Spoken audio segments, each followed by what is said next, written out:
Hi అండి అందరికీ. ఈరోజైతే మనం వంట చేసుకొని కొన్ని విషయాలైతే మాట్లాడుకుందాం. అండ్ ఈరోజైతే నేను తెల్లగపిండి ఎండ్రాయిలు వండుదాం అనుకుంటున్నాను. ఒకవైపు రైస్ పెట్టేసాను. అండ్ అలాగే వాటర్ బాయిల్ చేస్తే అందులో ఉప్పు, కారం, సాల్ట్ వేసి అండ్ తెల్లగపిండిని కూడా వేసి ఉడకబెడుతున్నానండి. సో మీరైతే ఎలా వండుకుంటారు అనేది నాకు కామెంట్ చేయండి. అండ్ అలాగే ఇది మేమైతే బుధవారం, శనివారం తిన్నాం. సో మీరు ఎప్పుడు ఎలాగా వండుకుంటారు, ఏ టైంలో తింటారు అనేది కమెంట్ చేయండి. అండ్ అలాగే ఎండ్రాయిలు కూడా మేము బాగా ఇష్టంగా తింటామండి మా సైడ్.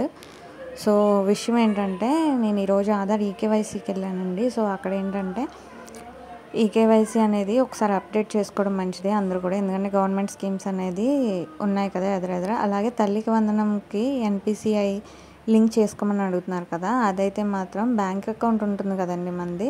సో బ్యాంక్కి వెళ్ళి అకౌంట్ నెంబర్ చెప్పి మాది ఎన్పిసిఐ లింక్ అయ్యి ఉందా లేదా అని ఒకసారి చెక్ చేసుకోండి ప్రతి ఒక్కరు. అండ్ ఒకసారి స్కీమ్ మనకి రాలేదంటే మళ్ళీ తర్వాత ప్రాబ్లం అవుతుంది కదా, అదేదో ముందే చూసుకుంటే మనకి బెటర్ అని నా ఉద్దేశం.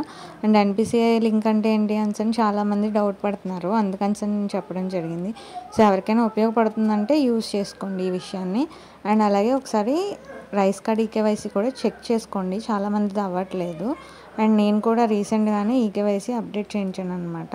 సో మన కర్రీ విషయానికి వస్తే ఫస్ట్ ఎండ్రాయిలు వేపేసి తీసానండి.